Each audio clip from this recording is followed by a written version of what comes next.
This is Dads Watching Sports. It's the show by dads who watch sports, for dads who watch sports, or just dads in general. Here are the dads with a plan for every hashtag dad life and sports fan, Kyle Castles and Michael Draper. Welcome in. It is Watching Sports, presented by Manscaped on the Off the Ball Network. I'm Michael Draper. He is Kyle Castles. It is episode 6 of Dad's Watching Sports. We're in season 2, Kyle. Almost summertime. How are you, my friend?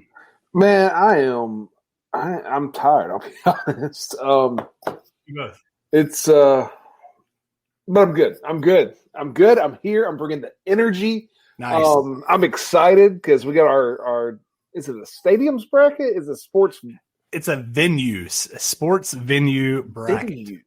Yes. I'm excited. I really am. I'm very excited about this bracket. We'll get into that here in just a little bit. We also have a great guest that's going to be joining us after the break as well, and he's going to help us go through half of the first round. If we've learned anything in this doing this show, Kyle, these brackets tend to drag out a little bit, and so we're going to break up the first half of the first round. If you would just shut up sometimes. Yeah, because I'm the long-winded one. That's right. I'm kidding. So we're going to get to the bracket. I'm excited about it. It's a highly debated topic. If you're on watching the show, stick around for the bracket later on in the show. We want to hear your input. We might even put it out to anybody that's watching to give your vote if we have a tiebreaker. I don't think we're going to have that. We will have 3 people, but we also put it out to the Twitter sphere. All the tweeters out there gave us their votes as well. As I mentioned, we're broadcasting live on the Off the Ball Network. Kyle, it is Sunday, May the 30th. It is Memorial Day weekend. Yes, it's a 3-day weekend. Yes, people will get their barbecues and their boats and everything out. But there's also obviously the big kind of reason for the celebration of Memorial Day weekend. Definitely don't want to let that go without giving our sincerest condolences to everyone who paid the ultimate sacrifice for us and for our country. And so happy Memorial Day out to everyone out there. And if you are a family member of anyone that was lost in any conflict or war or just anything serving, our thoughts and prayers are out to you. And we just can't thank you enough and your loved one enough for their service. Kyle, it's a good weekend. You said you were tired. It's been a busy week for you. It's a busy weekend for us as well. And Kyle, I feel like, we're both dads. We got young kids. Every once in a while it comes up where we've got these plans and we think things are going to go fantastic and everything's going to go kind of like we want it to. And then things just don't go that way. And I think you probably know where I'm going. Are we talking about Friday night? Is that what we're doing? I think we have to start the show at Friday night. And then I've got something very funny to get into, but all right. So I'll set the stage here. We're trying to think of dinner Friday. Friday night, you want to go out to a nice dinner. You want to celebrate with some friends and have a good time. So I text my good friend Kyle and say, hey, would you guys like to go to dinner? We land, Kyle, at a Mexican restaurant I do not remember the name of in Franklin, Tennessee. Pueblo Real, maybe? Pueblo Real / Tito's. There we go. Lovely place, great food, enjoyable environment. Had to wait a little bit, but we had a big crowd. We had maybe 9 people. Yeah. And I think we both throughout the evening. I know we both throughout the evening just got that constant reminder that when you have 2-year-olds, 1-year-olds, 4-year-olds, 6-year-olds, no matter what it is, when you've got kids, things can take a turn very, very quickly. You never know. And then people end up in vans. So, yeah, to catch everybody else up, my 4-year-old needs a nap every day. I had him home with me Friday because I'm a teacher and it's summer and I'm not working. Did he get a nap, Kyle? He did not get a nap. Oh. Yeah. And then you texted and said, let's go out to dinner. Here's my thinking.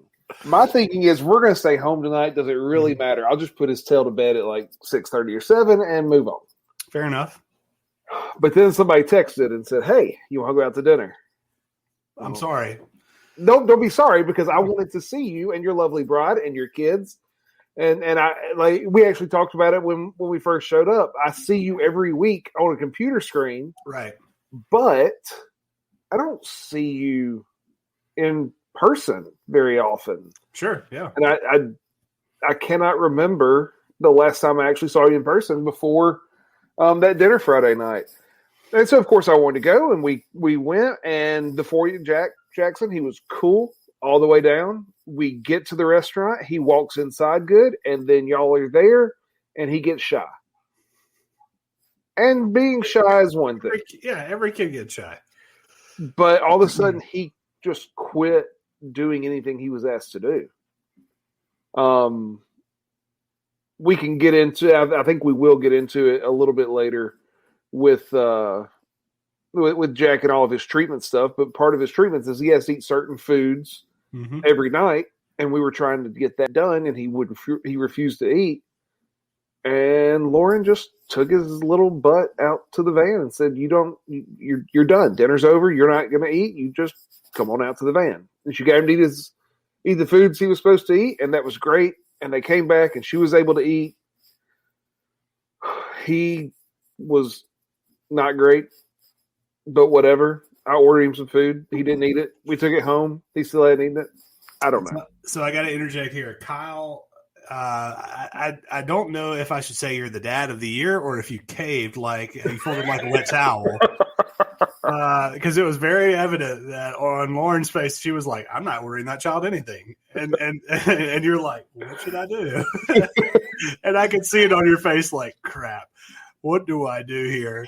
I've got my son who I love. We got my wife who's going to be so mad at me." And you went ahead and ordered the food.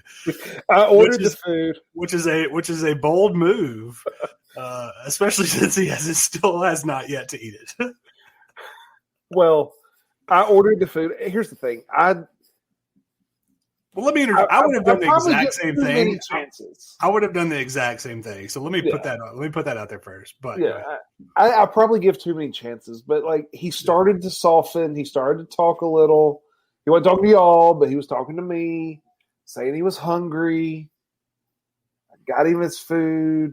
Then he wouldn't eat, and I was like, "Oh, you got me, kid. You got me."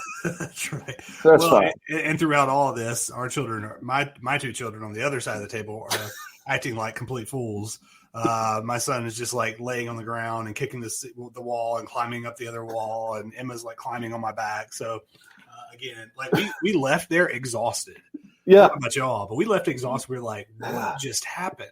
It was a madhouse. It was an complete and utter mad. But you know what? It was great. I got to see you. Absolutely. I got to see Suzanne. I got to see your two wonderful kids, who I will take what they were doing over what Jackson was doing every day. Well, it's the grass is always greener. But we got some good food, good friendship, fellowship. It was just a constant reminder that you just never know. Don't have a clue. When you take a child out in public, you just never know. All right, Forrest Gump said it. One last thing I gotta get to for the weekend, then we'll get an update on Jack's journey to food freedom, as I believe it's called. So we went this weekend to Tuscaloosa as my nephew's first birthday. So my wife's brother and his wife's first birthday. And I've got to catch you up on the theme of this birthday party. So the whole theme of the party was I've seen pictures already. Notorious EFV instead of Notorious BIG. So I've got a pick here, and I found this online. Oh, did I not put it on here? All right, hold your horses really quickly. I'm going to get this pick because this is awesome, and people need to see this. So he had a crown, he had the gold chain, he had there were signs all over the place with different lyrics from Notorious B.I.G. One of them was "To all the babies in the place with style and grace," which I thought was pretty awesome. But here's Big Man E, the Notorious EFV, rocking his gold E chain, his crown. He's got some Jordans on. It was a pretty awesome themed 1-year-old birthday party, if I do say so myself. I mean, from what I saw, it looked fantastic. It was great. I did not see the notorious EFV. I just saw like something on a wall that said Big E, and I was like, Big E, because Lauren was like, I don't gotta, because she's a complete white kid. I was like, it's Biggie, like it's Biggie Smalls. Like, I like it when you call me Big Papa, right? Like that guy, right? Yeah. Yep. So it was pretty awesome. So shout out to Mark and Kinsey for a pretty awesome birthday party. All right, we'll give Jack a chance of redemption here. We talked about his mini meltdown at the Mexican restaurant. Buddy had a big week. How's what's the latest on the food allergies and everything going on there? Well, so they went to California beginning of last week. Well, sort of. So they left Saturday a week ago now, and came back Wednesday. They they had a few extra free days out there, but it was cheaper for flights. And when I don't go, Lauren doing law school out in Pepperdine and Malibu, she's got a lot of friends out there. And her best friend from law school still lives out there, so she was able to stay there for free. So like it doesn't add on a whole lot of extra money if they're staying with Joan. So shout out to Joan and Josh. Thank you for letting Lauren and Jack stay. But it was a successful trip. So every time he goes out there, one day he goes in and he does food challenges, and if he passes them, then he can eat those foods as much as he wants. So he passed for hazelnut, pecan, and sunflower seeds, which is a big deal because that opens up Nutella,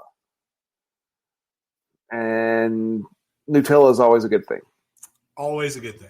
And in fact, Hannah had her first tree nut this tonight because we gave her a little bit of Nutella because we're trying to make sure she doesn't have any of these allergies.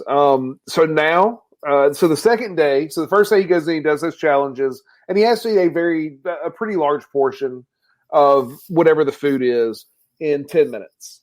And then when the 10 minutes is up, he has to exercise for 5 minutes. And that's to try and force his body. If it's going to have a reaction, they want it to happen right there in the office.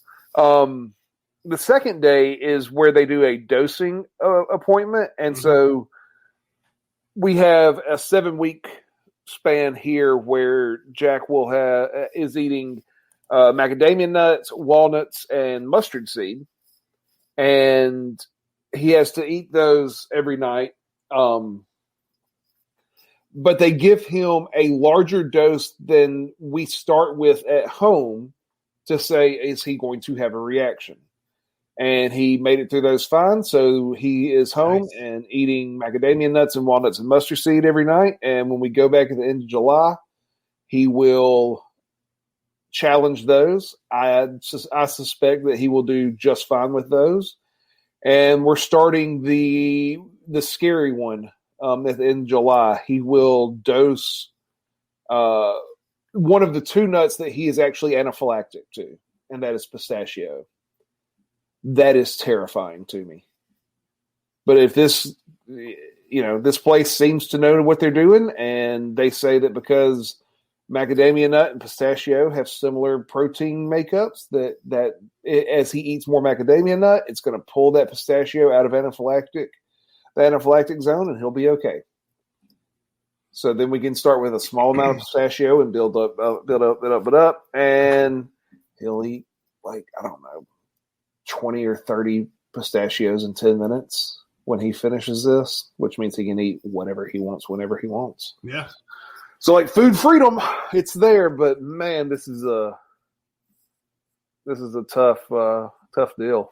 Yeah. Oh yeah. I can't even imagine. I mean, I know last week we talked about Hayden going through the croup and having all that. So on a much smaller scale that is, but yeah, it's I can't imagine what that's going to be like. So obviously you guys will be in our thoughts during all that time. We'll definitely be checking in for updates and praying that everything goes well, man. Well, I appreciate it. I will also say Hayden didn't look like he was dealing with croup at all Friday night. No, he was living his best life. He is completely healed and was climbing on everything imaginable and continue to this weekend. All right, last thing before we get to break, Kyle. Have you seen the story, Kyle? Speaking of small children and just doing whatever the heck they want, have you seen the story out of South Carolina, Kyle, where a gentleman hijacked a school bus? I did see that. So for those of you out there that are listening or checking out our stream, so Columbia, South Carolina, home of the Gamecocks, there was a gentleman who I think was at some sort of military base close by. He ends up getting on a school bus, Kyle, with a rifle, hijacks the bus and says, "Get me out of this town right now. I need to get like 15 minutes down the road." Mm-hmm. Now, as you can imagine, gentleman jumps on the school bus. There's, I think, 18 to 20 kids on there. There's a bus driver. And if I understand it right, they're all kindergartners. Kindergartner kids. Yeah, absolutely. Yeah. So like kids that are our children's age. And all my guy needed to do was get down to the next city, apparently, and decided to hijack a school bus. Well, kind of in true form fashion for a small child and a kindergartner, about 10 minutes down the road, they stop the bus and the guy gets out because essentially the children were asking him too many questions. Yeah. Which is like, I don't want to make light of this because if I'm a parent, that is terrifying. But, oh my gosh, we've all been there. Right? It said it seemed like he sensed more questions were coming and screamed, enough already. Got off the bus and said, "Stop the bus right here."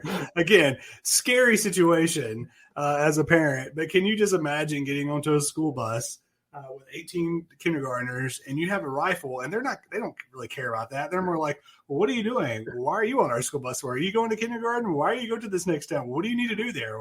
What's going on right there? Is that a gun? Why do you have a gun?" Is it loaded? Is it a real gun? Exactly. And finally he's just Can I see it? Enough. I've got to get off this school bus.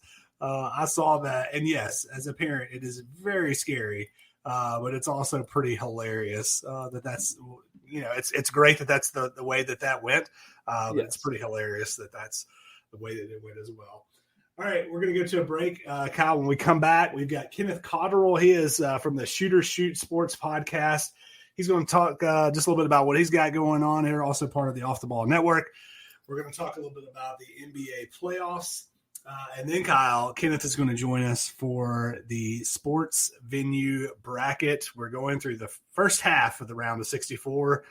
I know you're excited. I know that everyone is completely seated and placed absolutely perfectly. No.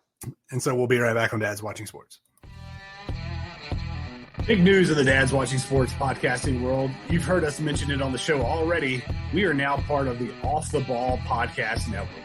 We're super excited to be joining the team of great shows, hopefully adding a little dad flavor to the mix. You can check out Off the Ball Podcast and Off the Ball Network on all your social media sites. Just search Off the Ball Network. And while you're there, give them a like and a follow. You won't regret it.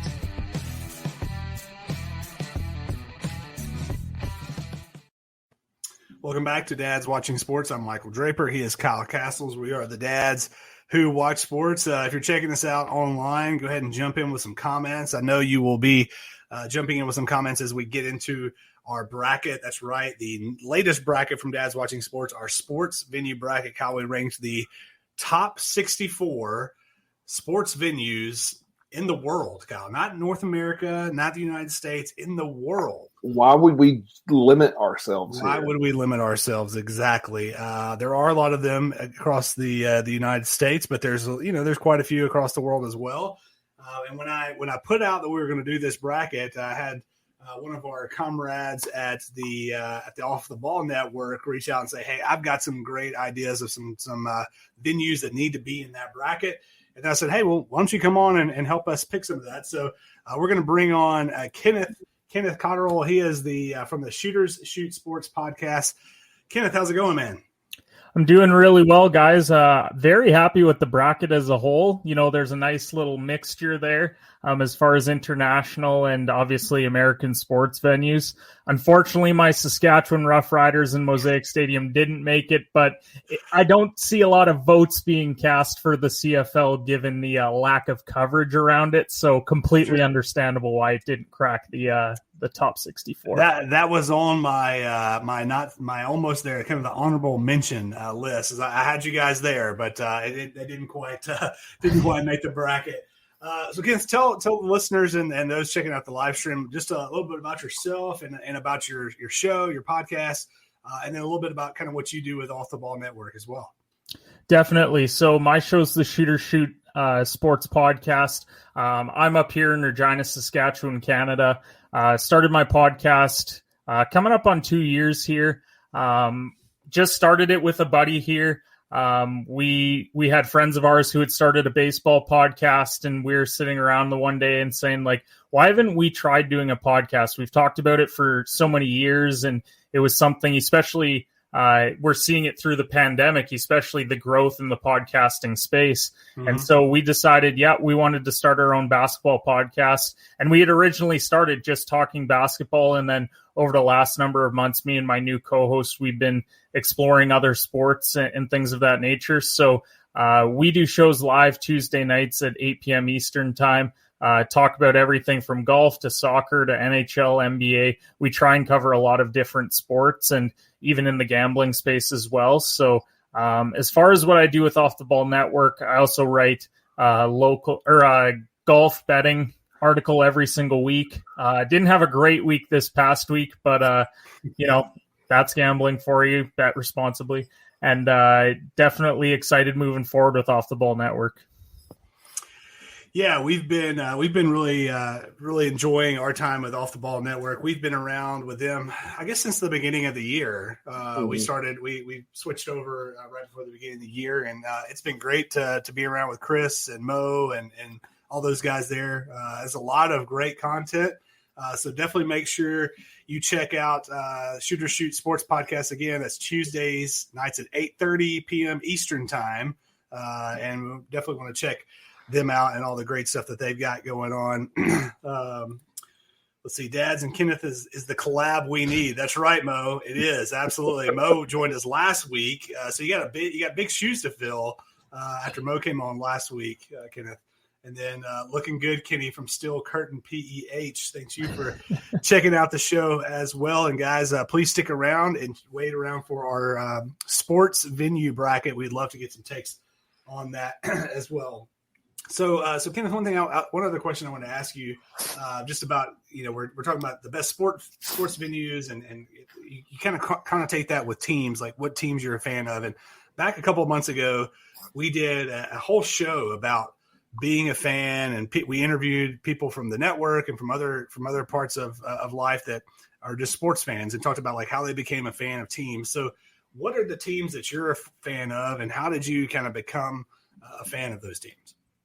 I think a lot of the teams growing up that I became fans of were teams that my dad was a fan of. So up here in Canada, it can be tough sometimes to find certain games. I mean, overall, you only get, X amount of NBA games on. There's always NHL on. But if you're looking at other sports like NBA, MLB, NFL, it can be a little bit tougher. Less so now that we have things like, if you want NBA League Pass, you can get things like that to make it a lot easier. But growing up, it was very tough to find things like that. So I grew up a big LA Lakers fan. They were on TV all the time.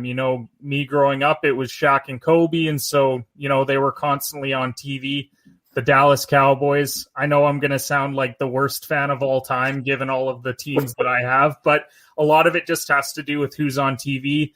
I'm a big Detroit Red Wings fan. Growing up, Brett Hull was my favorite player in the NHL, and he was with Detroit when I started watching the NHL. So a lot of it for me, I gravitated towards certain players. It's like why I like Duke basketball was because JJ Redick was my idol growing up. Oh, no. I know. Oh, no. Duke basketball, the absolute worst. You had me, man. You were fine with the Lakers, even though I grew up a Celtics fan. You were fine with who else the Cowboys. I mean, everybody kind of watches the Cowboys.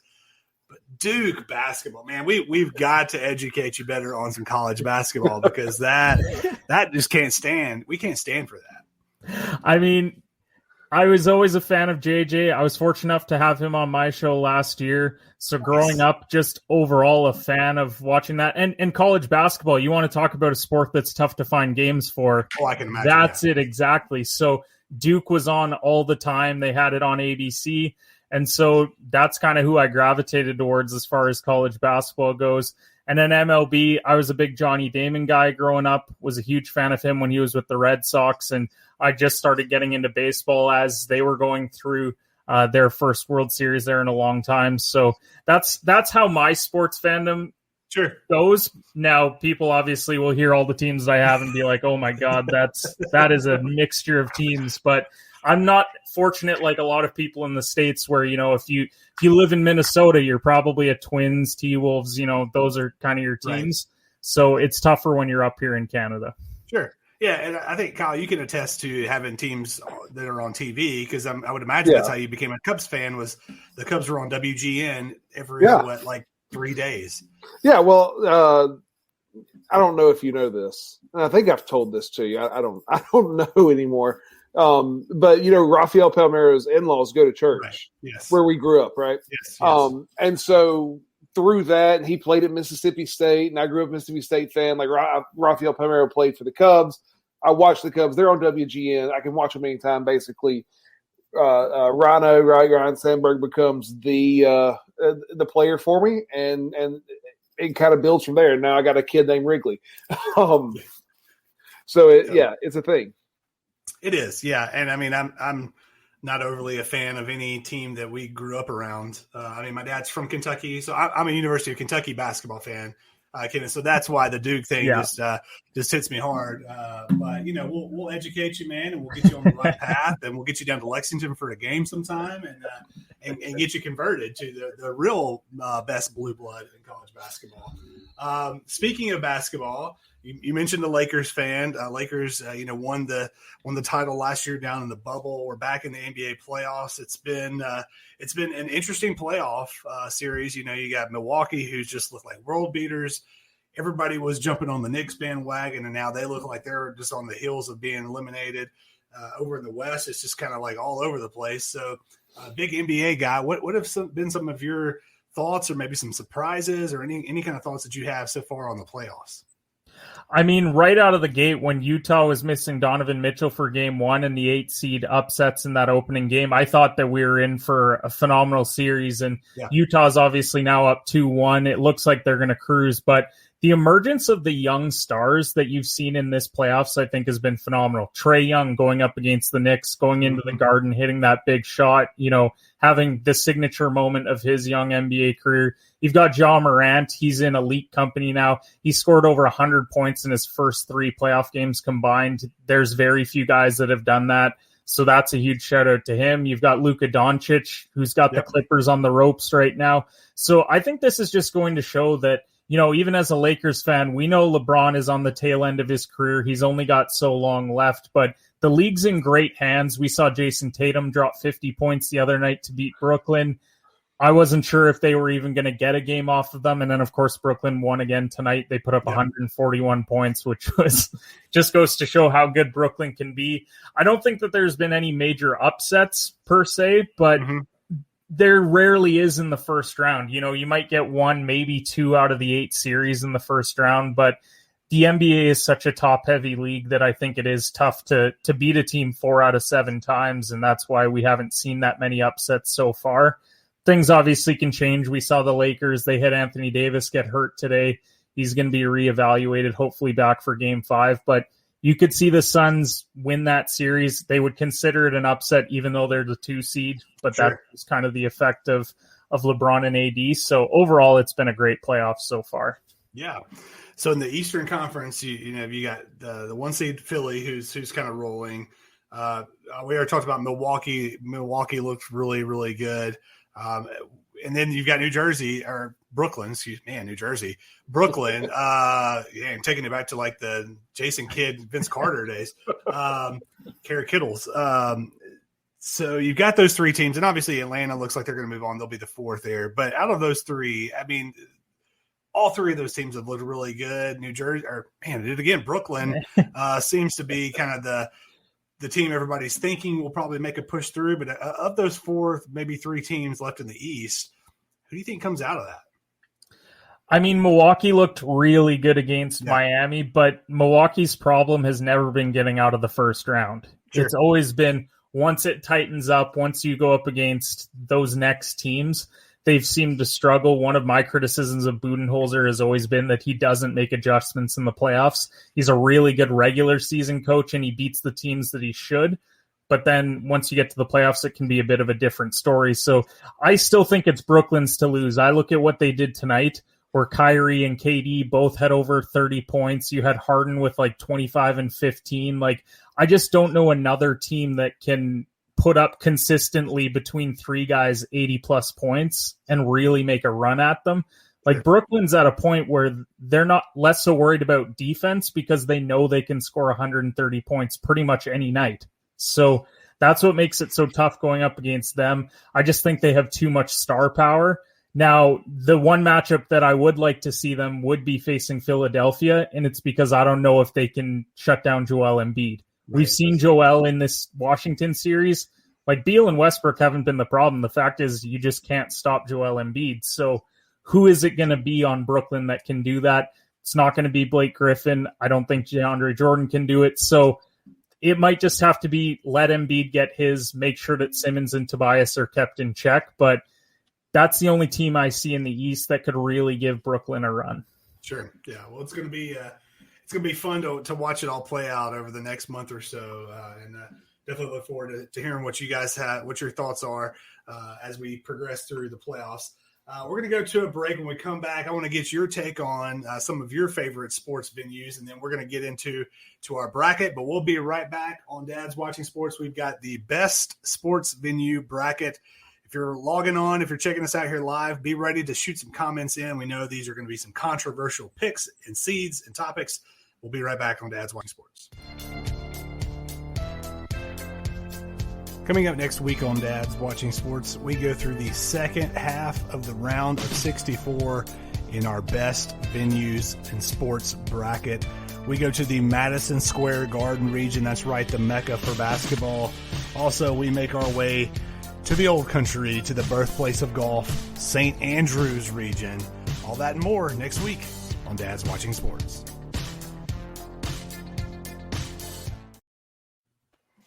And we are back here on Dad's Watching Sports. Kyle Castles, Michael Draper, Kenneth Cotterill of the Shooters Shoot Sports podcast. Kenneth is going to help us here in just a minute break down our round of 64. We're going to go through the first half of the round of 64 in our sports venues bracket. But Kyle, before we get into that, it's our favorite time of the show, Kyle. It is time for Monkey Knife Fight, which is a daily fantasy sports gaming website for the casual sports fan. It's simple, fun, and easy to play. Users determine which superstars are competing in the day's professional sporting events, and they will record a more or less than the contest line provided. MKF's daily fantasy prop games play similarly to the salary cap-based DFS games, but without algorithms, Kyle, because we don't like math, lineups, and most importantly, there's no sharks, no baby sharks, grandma sharks, daddy sharks, whatever you want to say. There are several contests to choose from, none of which require hours of research required for competing sites. You can start with a simple 2 for 2 or go for the highest payout 100 times and higher by selecting an 8x8 more or less contest. Get started right now. 100% instant match bonus of $50 with the promo code what, Kyle? Off the ball. Off the ball, indeed. All right, we're going to get into our bracket here in just a second. Before we do that, if you're checking us out on our podcast, go ahead and rate, review, and subscribe. It doesn't take any time at all to do that. And if you're checking us out on our Facebook or our Twitter feed, go ahead and follow us. Share that with a friend, as we know you would love to do so. Okay, Kenneth, we've got this field of 64. I'm sure there were some that are not in this field that are beloved by you. You mentioned it before the show. What are some of your favorite sports venues, either ones you've been to, ones you've idolized, and wish you could make a trip to? So I'm a huge golf guy. Like I've played my entire life. So I was happy to see St. Andrews get a top seed. That was a huge one. One that I had the opportunity to visit, and I understand why it's not on there, because when you're talking about golf, outside of Augusta and Pebble, most of the majors, they're bumping around to different courses all the time, so it's tough to really have them in there. So I had the opportunity when I was over in Scotland with my family a number of years ago. I got to play Turnberry, which is one of the Open Championship courses. Now, getting to experience that and every kind of weather imaginable over a 4.5 hour round was definitely something that I'll always hold dearly. I got to play it with my dad, and so that was one for me that I'm a huge fan of. I talked about Mosaic Stadium, and I said why it wasn't on there, but given we are in Saskatchewan, one of few provinces that doesn't have an NHL or an NBA team or MLB, having the Saskatchewan Roughriders here and the beautiful stadium, we built it only a number of years ago here. It's one of the very best. Funny enough, when the Raptors went on their NBA Finals run, we were actually filling that stadium just watching it on the big screen. And so they had over 10,000 people here in Regina, only a city of roughly 200,000 people. 10,000 people were in the stands just watching the Raptors play Golden State. So that's just one here in particular. If I'm talking about ones that I want to go to, Augusta National for sure. I think what's so special about it is you can't just walk on and play. Like, it's one of the most private clubs in the world. It's so exclusive. I've had a couple friends of mine who have had the opportunity to get tickets to go to Augusta, and I just think that would be such an incredible experience. I watch the Masters every year. One of my favorite sports moments of all time was Tiger's comeback a couple years ago at the Masters. So those would be some for me that I would hold dear to my heart. Yeah, well, I am wearing this Masters shirt for a reason. When we get to that matchup, I did have the opportunity to go, I guess, maybe 3 or 4 years ago, and it's everything that you think it would be and more. It's an unbelievable venue. So, all right, guys, well, let's get right into to the Field of 64. If you've never gone through a bracket with us before, what we do is we go through each matchup. We'll vote if we have a tiebreaker, which we shouldn't have with the three of us. But if we do, we'll either go to a comment, or we've also put these on Twitter. We can get the Twitter vote as well if we need to going down the line. But what we're going to do is we're going to go through the first half of our round of 64. We've named the regions by the number one overall seeds. So we've got the Wembley region, the Yankee Stadium region, the Madison Square Garden region, and the St. Andrews region. So tonight we'll be going through Wembley Stadium region and Yankee Stadium region. So, Kyle, that brings us to our 1-16 matchup in this region. Wembley Stadium versus the United Center. Obviously, Wembley Stadium's been known for all kinds of amazing sporting events. The United Center, mostly known as the home of the Chicago Bulls. The home Michael built. The building that Michael built. There's no doubt about it. So who you got, Kyle? You got the 1 or the 16? Well, look, we've done this in different things, and basically anytime Michael Jordan comes up on this show, it's like, okay, if it's Michael Jordan, he's up there by himself, nobody can touch him. And so you would think the United Center would be maybe ranked a little higher or whatever, but it's a 16 seed, and its problem is it runs into Wembley. And Wembley just has all the history. I mean, the Legion of Doom showed up on bikes at SummerSlam 92 there. The British Bulldog won the IC belt off of Bret Hart to close the show. I'm sure when everybody thought I was going to fit in pro wrestling, talk about Wembley Stadium, but dadgummit, I'm going to do it. My notes for Wembley Stadium, 1992 SummerSlam, British Bulldog. No lie. Because that's like, I mean, I know there's, I mean, obviously you got soccer and you got everything, but I mean, especially somebody who watched wrestling growing up. I mean, that's like the moment. And it was outdoors. It was so cool. So. Yeah. So Wembley Stadium for me. All right, Kenneth, Wembley Stadium or the United Center? I mean, I got to go with Wembley here. I just think of all the major things that they've had there. The Olympics was just there a number of years ago. Anytime the NFL plays over in London, they play it at Wembley for a reason. All of the major soccer matchups in England especially get played there. I just think they get so many big moments at Wembley. It's such an iconic stadium in the UK. And the United Center, as Kyle pointed out, it's the house that MJ built. And I'm sure that in the 90s, it was absolutely electric to be in that building. Just like even when the Blackhawks were on their run of winning Stanley Cups, I'm sure it was electric in there as well. But if we're talking like day-to-day, like game to game. I just think that Wembley it's just a tough matchup for the United Center, because I do think that they could put up a better fight against most other stadiums. Yeah, for sure.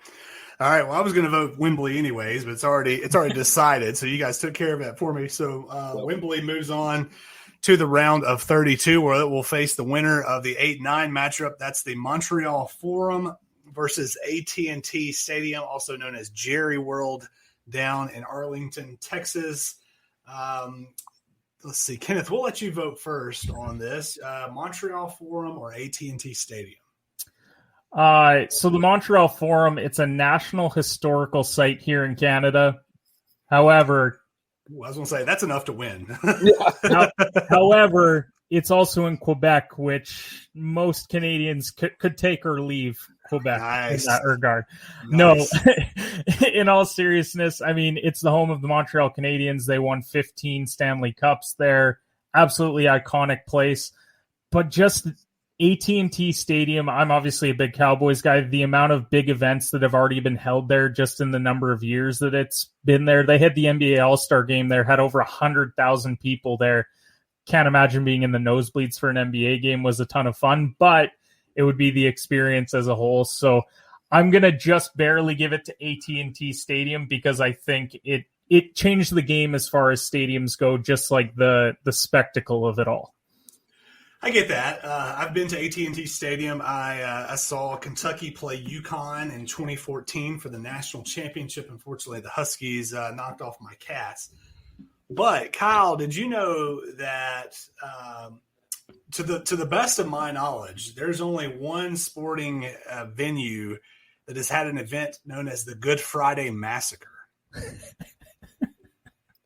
No, I didn't, but please enlighten me. I would love to, because in 1984, the Canadiens were playing the Quebec Nordiques, and there was a bench clearing brawl. Now listen to this. 10 players were ejected in over 250 penalty minutes.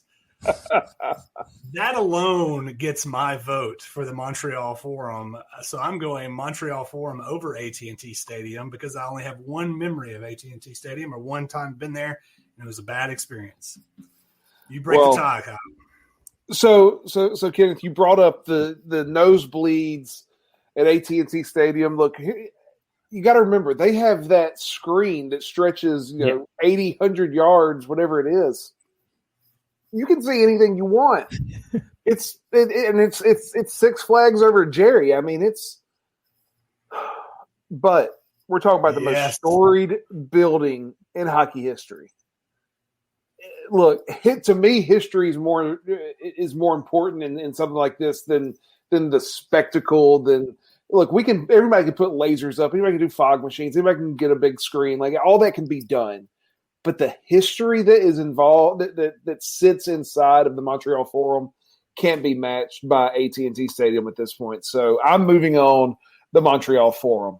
I think Jerry also knew that the Cowboys have been so bad as of late that you need to have those lasers going, because a lot of the games are not what they should be. And so he's trying to distract you from the product that he's been putting out for the last number of years. There's no doubt about that. Well, I tell you, I did not pin that the two Americans would pick the Forum over the Canadians. I'm going to get crucified by Canadians.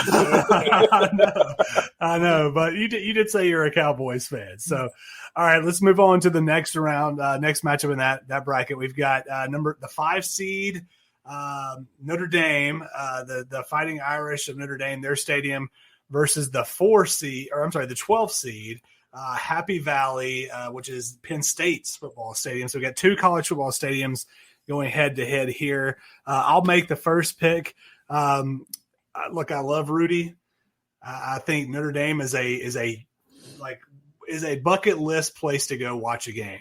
There's no doubt about that. But put me in Happy Valley when James Franklin's got the Nittany Lions rolling, and it's a Saturday night and they're playing Michigan or Ohio State or whoever in the Big Ten, and I want to go in Happy Valley where the white out, the white pom-poms. Put me down Happy Valley for the upset, the 12 over the 5. Kenneth, who you got? I'm going to go with Happy Valley as well. Looking at these stadiums now, I mean, the issue is college football isn't as big up here as it is in the States, obviously. So I get the whole Rudy thing when it comes to Notre Dame, but I find that I've watched more Penn State games in that stadium than I have Notre Dame. And every time I have watched a game where they're at Happy Valley, it's been absolutely electric to watch. And as someone who is a casual college football fan, I think that's why I got to give it my vote. Here we go. Also, Steel Curtain PH says a whiteout in Happy Valley is a scene. Agreed. Kyle, were you going to go 3-0 for the 12-5 upset? This is really, really strange. Because I just talked about history being a thing and Notre Dame Stadium and the history there and touchdown Jesus and all that. But no, I put Happy Valley too for exactly what Kenneth said. Like, you turn on a Notre Dame home football game and it's Notre Dame Stadium. And that's cool. And that's great. And do I want to go see a game there? Absolutely. But, man, you turn on a Penn State Saturday night game, that stadium. And Kenneth, this may lose you because I know that, like, college football American college football isn't shown up there in Canada a whole lot. But, Mike, you'll follow this.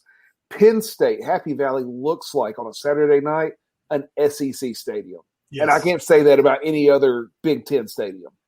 Absolutely. So, yeah, it's just shocking to me that all three of us went Happy Valley, went Penn State over Notre Dame Stadium. No doubt. All right, let's move on to the 4-13 matchup. We're going international here.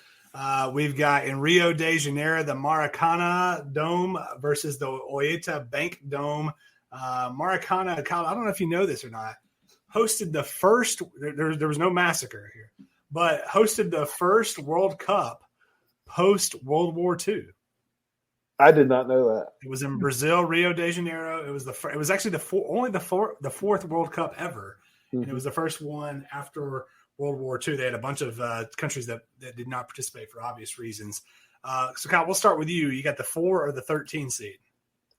Look, there's a lot of soccer history. Same sport. Kidding. A lot of soccer history there in Maracana. Just give me Maracana. All right, Kenneth. I mean, I looked at the capacity of Maracana and the fact that they once had almost 200,000 people in that stadium. Yeah. Wow. Like, and Brazilian soccer is just another level. I was fortunate enough. I had some buddies of mine that actually went there to see a Brazilian soccer game live back in high school. And they sent me videos of it. And they said, it's just completely different there. And I just looked at Oita Bank Dome and I'm like, I mean, I know they had the World Cup there, but that's probably the most underwhelming World Cup in a long time. There was a lot of scandal around it, and it just there was no venue there where you're like, I can't wait to watch this game at this stadium. Whereas Brazil, it's Maracana and everything else. Absolutely. Yeah, no doubt about it. All right, Maracana will move on. Yeah, I think Mike should have put the Tokyo Dome in instead of Yeah, that's a good call. That very well may have just been an oversight on my part, but it is what it is. 1 out of 64 ain't bad. Beat that Joe Lombardi. I still feel like Maracana would have taken out the Tokyo Dome, so it doesn't really matter. Sure. No, absolutely. All right, let's go to the 3-14 seed. You got Augusta National. We've already talked about that as the kind of the in terms of just from a United States golf course standpoint, just the prestige of that course. And then you got Hinkle Fieldhouse, is the home to the Butler Bulldogs, was in the movie Hoosiers. It's kind of, there was a lot built around the NCAA tournament this year and it being in Indianapolis and games at Hinkle, back and forth on that. Kenneth, we'll start with you. You've already talked about Augusta National, but do you have any thoughts at all on Hinkle Fieldhouse pulling off an upset here? I think Hinkle, this is just tough. I think that they got a raw end of the deal as far as seeding and having to go up against Augusta because the selection committee snubbed them for sure. It was a little bit of a snub. Augusta was the big conference team, and Hinkle Fieldhouse, they were just in the A10, so it was unfortunate. But nice, I just think when you've got the 4 golf majors and it's the only one that's played there every year, you're going to tune in Sunday on the back 9, watching them come down the stretch. You got Amen Corner. You've got the whole atmosphere of it. And I just think it's tough for Hinkle here. I have to go with Augusta National. Well, I'm wearing the shirt. Like I said, been there one time. most pristine golf course. Like I even felt bad like walking on it. Like it's just like everything about it. Kyle, we talked earlier before the show, pimento cheese sandwich. You can get one for like $1.50. I mean, my gosh. So I am moving Augusta on. Kyle, would you have voted Augusta as well? Hinkle Fieldhouse doesn't have azaleas, right? Not that I know of. Yeah, so give me Augusta. maybe they do outside. All right, we'll move Augusta on. All right, to the 6-11 matchup, another famous golf course, Pebble Beach, the 6th seed, against the Billie Jean King Tennis Stadium. It's the home of the U.S. Open tennis tournaments. Kyle, go ahead and go. I don't know. It's tennis. Give me Pebble Beach. Kenneth. I just have the same feeling of like, if we're talking tennis, I think Wimbledon and I think Roland Garros. And I know that the U.S. Open is one of the majors and everything, but that's also not even the one that I'm thinking of when it comes to the U.S. Open as far as the actual courts go. So don't get me wrong. I don't get that excited for the Pebble Beach Pro-Am every year. Right. But do I get excited when the U.S. Open gets announced that it's going to Pebble Beach? We saw Tiger win by 15 shots at Pebble Beach, probably the most dominant display in major championship history. He was just playing a different sport that week, it felt like, and I just think of so many great memories of Pebble Beach, so that's why I have to have them advance. Yeah, I would have gone that as well. Again, no offense to Billie Jean King or her tennis stadium or the sport of tennis, but Pebble Beach is definitely moving on. What a second-round matchup, Augusta National and Pebble Beach. For our golf fans out there, stay tuned for that one. We'll definitely have to get some input. All right, let's go to the 7-10 matchup. We've got the Howard J. Lamade Stadium. This is home of the Little League World Series, one of the coolest sporting events, I think, that we have, against the 10-seed Dodger Stadium. The defending World Series champs play there, the LA Dodgers. Kenneth, we'll go with you first. You taking the Little League kids or the kids in the show? I mean, the Little League World Series, talk about another thing that isn't as big up here. I actually didn't even know where they played the Little League World Series, so this is something that I personally had to Google. Sorry, kids. I don't have any kids anyways, so I don't know whose kids I'm apologizing Fair to. enough. But I have to go with Dodger Stadium. Such an illustrious history there, and just overall, I think when I think baseball, I think of a few places, and that's one of them.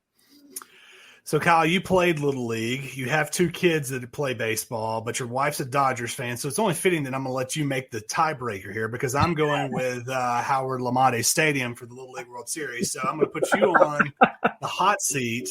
Are you going with your kids or your wife, Kyle? Brother, it's not that hot. You said my wife is a what fan? Dodgers fan, right? Is a Dodger fan. Right. That doesn't seem like it's a tough decision. It's easy then, right? Like we got an upset 10-7 given the Dodger Stadium. Sleeping on the couch is tough. Guys, voting out the kids, man. I had the Little League World Series making a run, but not anymore. Okay, last matchup in this bracket, the 2 seed. We were there today for the Indy 500 in Indianapolis Motor Speedway against the 15 seed Oracle Park. Kind of that. It's not necessarily historic, but you've seen a lot of really cool moments. You think of all the home runs that Barry Bonds hit out into the bay out there in San Francisco. I'm going first. I think I'm not a huge racing fan, but I think in racing there is one speedway or track that sets itself apart from the others, and that's Indianapolis Motor Speedway. We saw the Indianapolis 500 today with Helio Castroneves winning for a 4th time.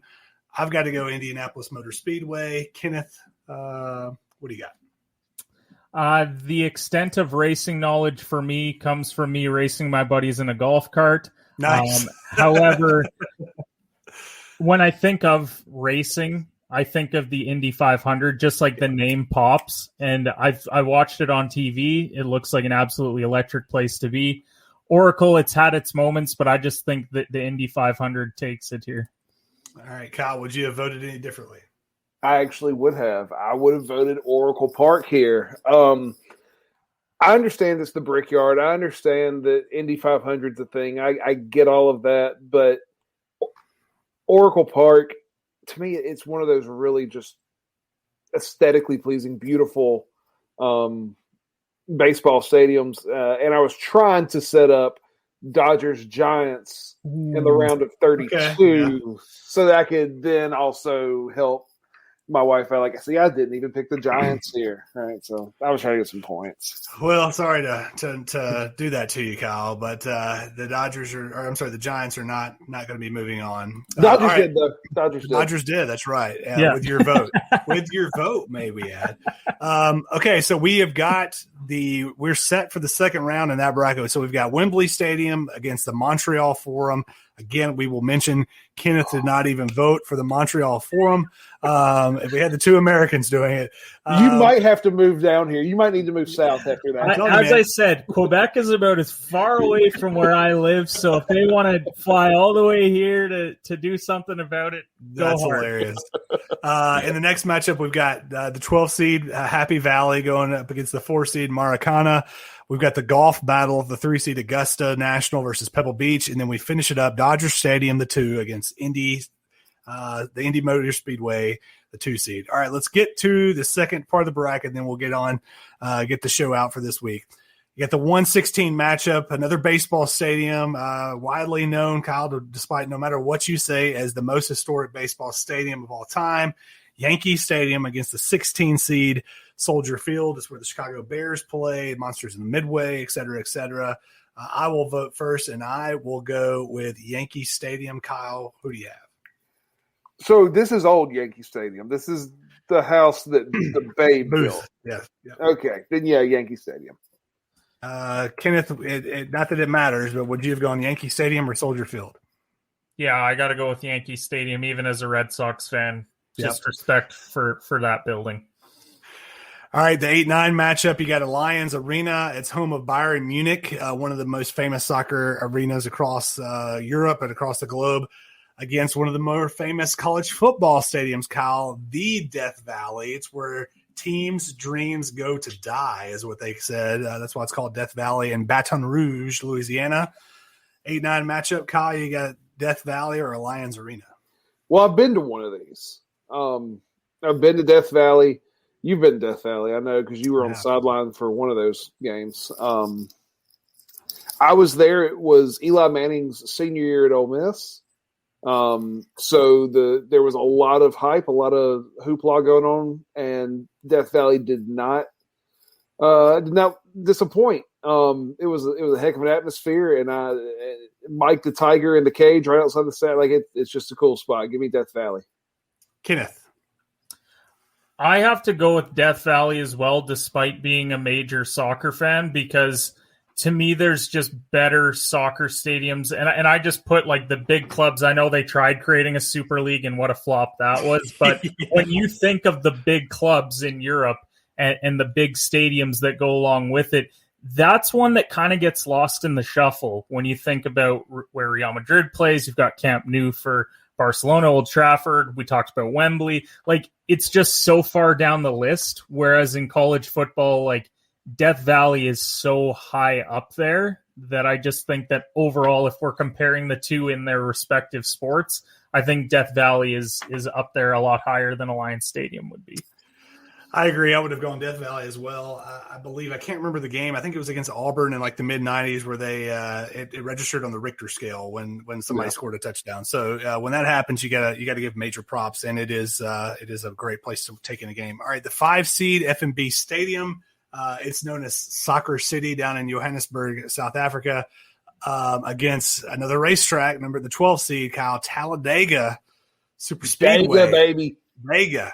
Kenneth, you got Talladega or you got FNB Stadium?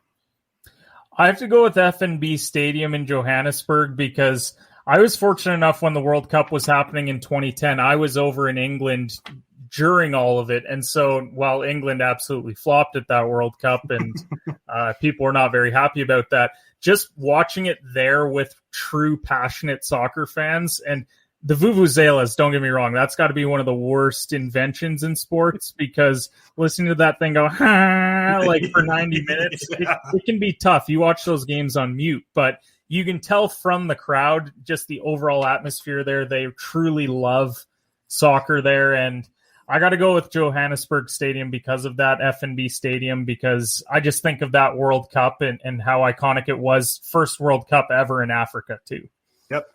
Kyle, you were shaking your head as he said this. Are you going Talladega?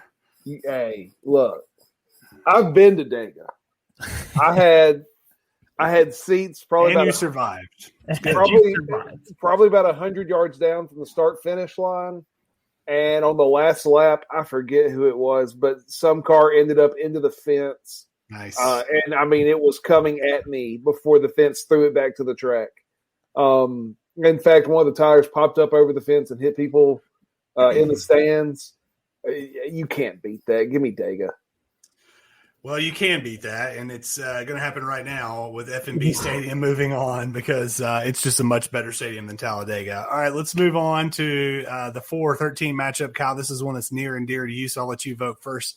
The Louisiana Superdome over the New Orleans Saints and Final Fours and Super Bowls, et cetera, versus the Horseshoe. Mo, if you're still watching, I know you're going to vote for the Horseshoe there in Ohio State. Kyle, Superdome or the Horseshoe? Who dat? Sorry, Mo. Who dat indeed. Kenneth, you going Superdome or the Horseshoe?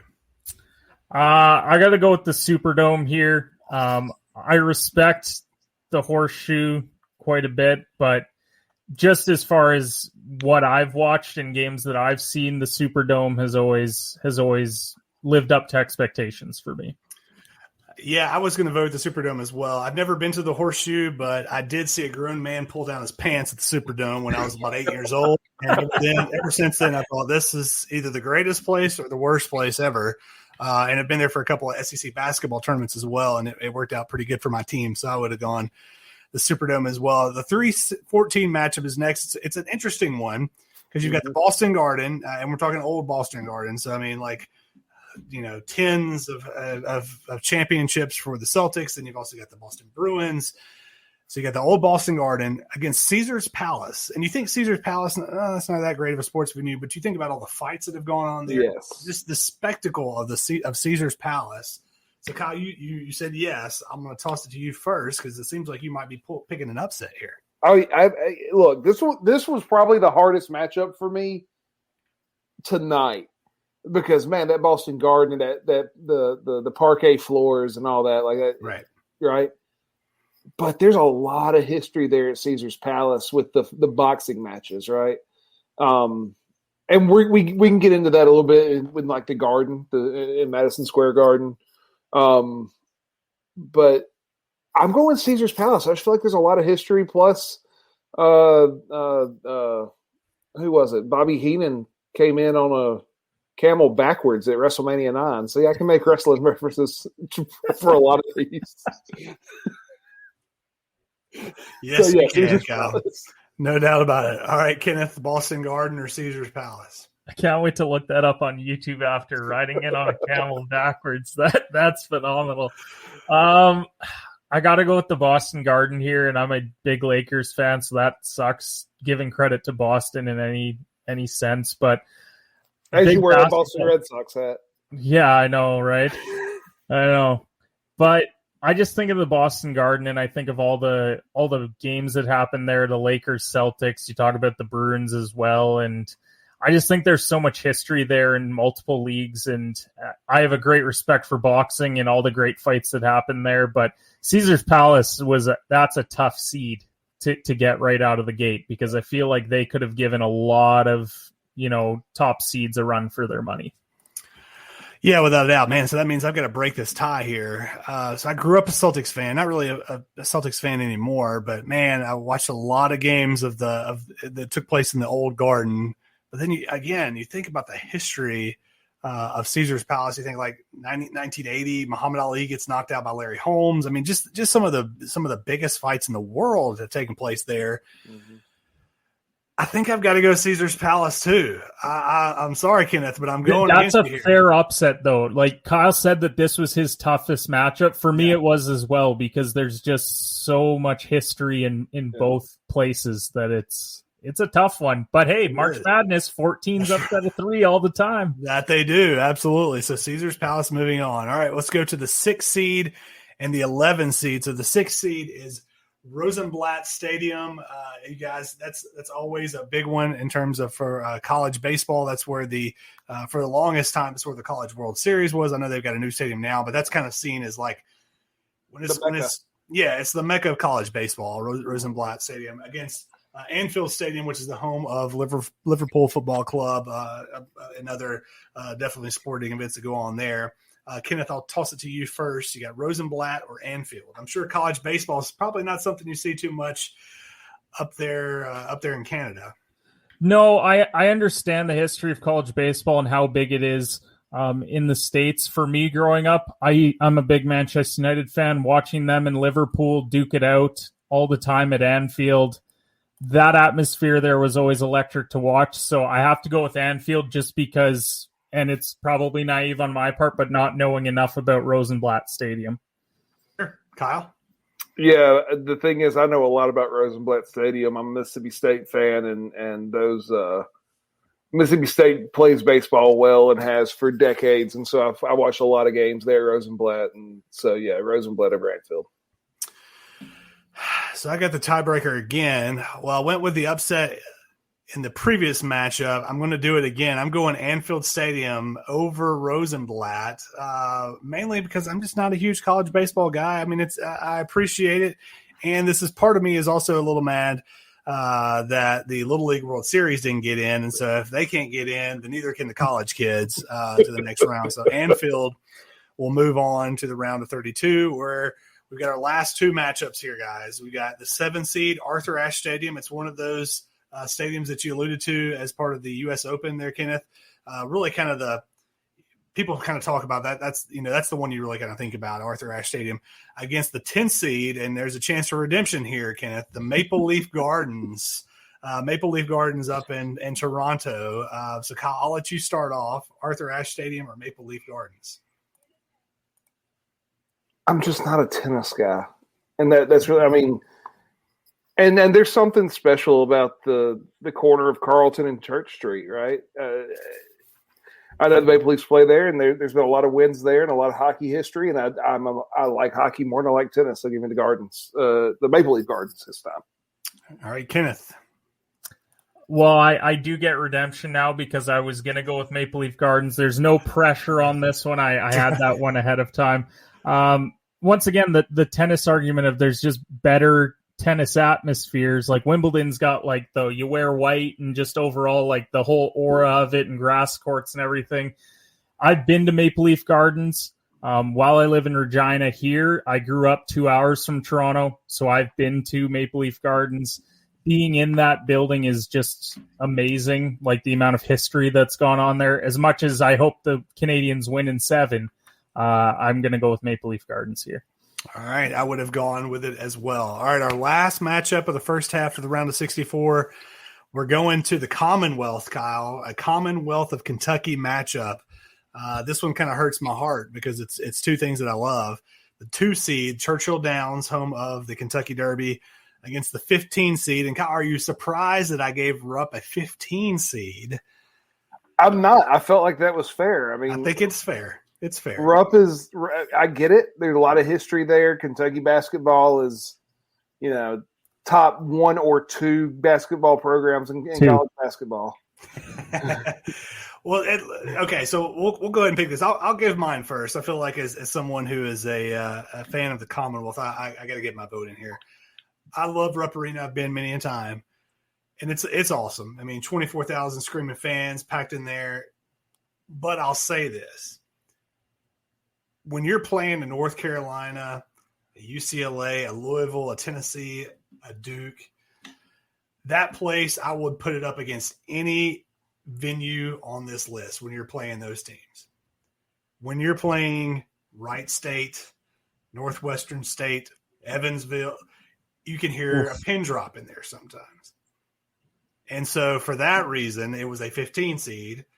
And for that reason, when you think of horse racing, there is one locale, and that is Churchill Downs. And so I got the Derby, Churchill Downs. I've also been there, and I've got it moving on. Kenneth will give you the second vote here. I mean, I'm not going with Rupp Arena, but by the sound of it, so from what you said, they don't cheer when they're losing. So it sounds like Kentucky fans are fair weather fans, which is why it's great that I'm a Duke fan, because we cheer no matter what. We didn't even make the cheer just like you. No, I'm just kidding. It's more of when they are some of the best fans in college basketball. Yeah. But yes, Leitner did hit that shot in '92. I wasn't around for it, but it was great. I was, and I cried in the highlights. I remember it to this day, and I cried like a I guess an 8-year-old that I was. No, just the Kentucky Derby. It's just one of the most hyped events of the year. You know, the whole, like, let's be honest, unless you're betting on horses, you're probably not paying attention to horse racing very often. But you tune in when it's on every single year, and I think that's why it has to get my vote, because it's something that people don't typically care about, but if it's on, then people are tuning into it. Absolutely.